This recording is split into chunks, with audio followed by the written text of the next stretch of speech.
also have a tendency towards pride. And so it's very resourceful for me to thank the Lord and give all glory to God. I'm this way because God made me this way. My dad is a lot this way. He's a preacher, he's a speaker, he gives his opinion.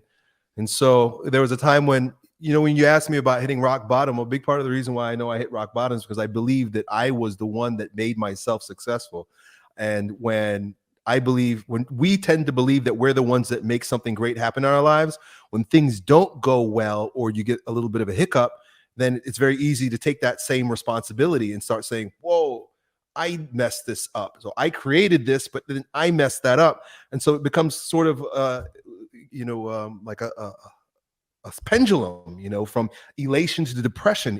And the reason why that happens is because we take everything so personally. Oh, look at how amazing I am. Everybody loves me. I'm so good at making videos. I have 1 million subscribers. Oh, this person is making videos about me that make me look bad. Oh man, maybe I shouldn't have said that. Oh no, my life is. And so it was a bipolar swinging. Today, for me, it's most resourceful to separate myself from both ends of that spectrum. So even as you're saying a lot of nice things for me, but not out of a sense of false humility, but out of practical application of what's going to keep me grounded, I hear you and I say, well, glory be to the Lord. It's not me. It's not mine. I just happen to be an instrument, and this is the way the Lord is using me.